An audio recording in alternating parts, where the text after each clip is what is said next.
नमस्कार। आज हम बीएड प्रथम वर्ष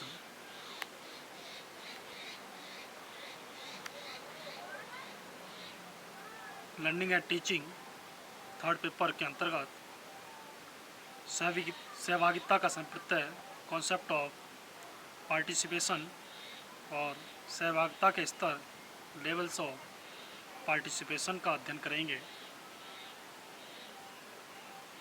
सबसे पहले जानते हैं कि सहभागिता या पार्टिसिपेशन क्या है।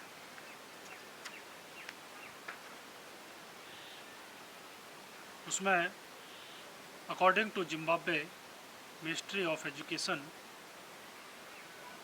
Teaching and learning method which enables the learner to actively involve in the learning process as individual or group situations।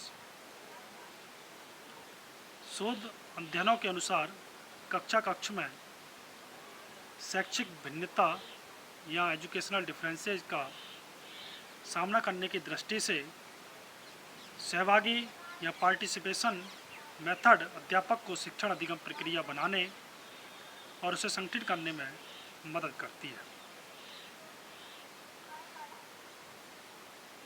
सहभागिता या पार्टिसिपेशन एक अंतःक्रिया प्रक्रिया है जिसके निर्माण और विकास में पर्याप्त समय मिलता है। इसका विकास अल्प अवधि या मात्र एक वर्कशॉप में नहीं किया जा सकता और ना ही इसे एक कार्य रूप में परिणत किया जा सकता है।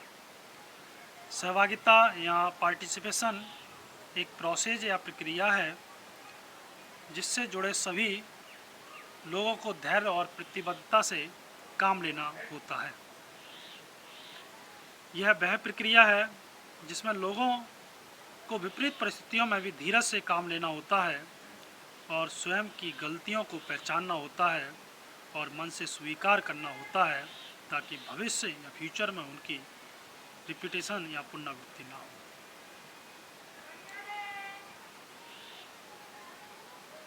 इस संप्रत्यय के अंतर्गत विकास के संदर्भ में यह लाभांश और निर्णय लेने की क्षमता में वृद्धि करता है।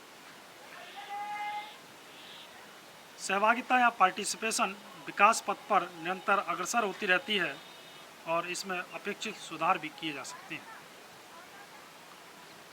अब जानते हैं सहभागिता के स्तर लेवल्स ऑफ पार्टिसिपेशन, जिसमें सबसे पहले है निष्क्रिय सहभागिता या पैसिव पार्टिसिपेशन। इस प्रकार की सहभागिता में लोगों को यह जानकारी प्रदान की जाती है कि क्या चल रहा है और क्या हो चुका है। यह बिना लोगों की प्रतिक्रिया या रेस्पॉन्स के बिना प्रशासनिक स्तर पर अथवा प्रोजेक्ट प्रबंधन या मैनेजमेंट द्वारा एक तरफा की गई उद्घोषणा मात्र होती है।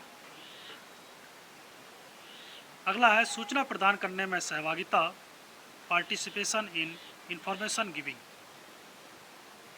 इस प्रकार की सूचना केवल बाहरी व्यक्तियों तक सीमित रहती है। लोग शोधकर्ताओं द्वारा प्रश्नावली के रूप में पूछे गए प्रश्नों के उत्तर देकर अपनी सहभागिता निश्चित करते हैं।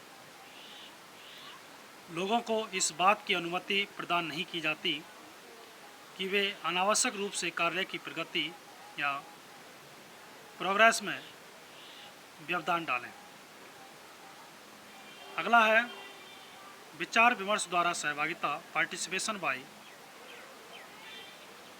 कंसल्टेशन।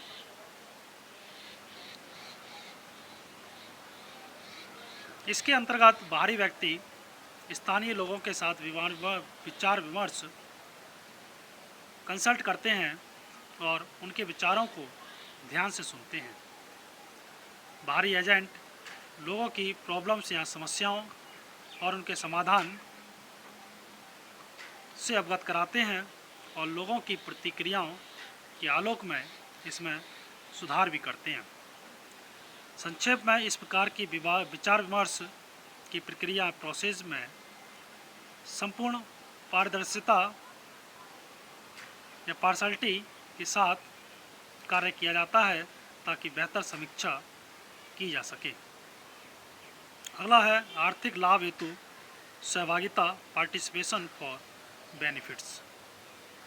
इस प्रकार की सहभागिता पार्टिसिपेशन में आर्थिक लाभ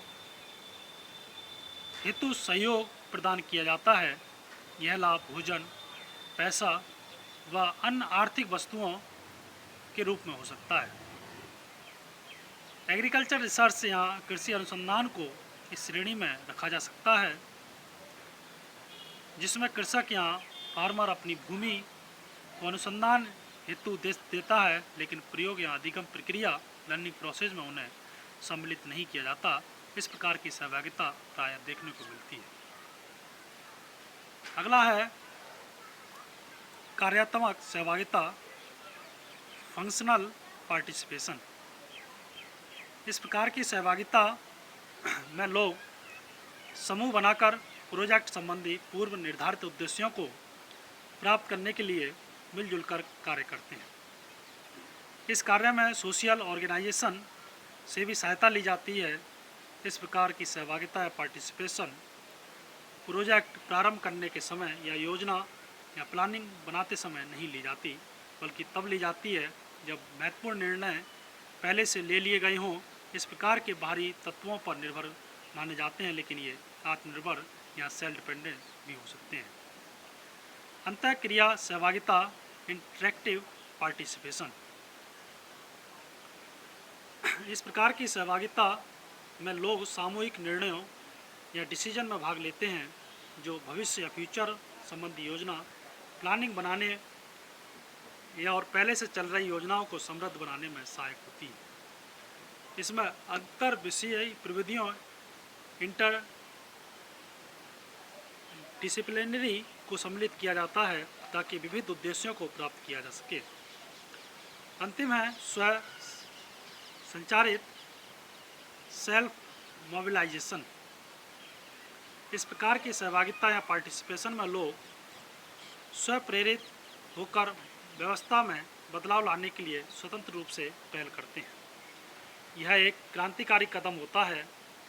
इस प्रकार से कदम जिसमें व्यक्ति स्व संचालित होते हैं और सामूहिक या ग्रुप के रूप में कार्य करते हैं।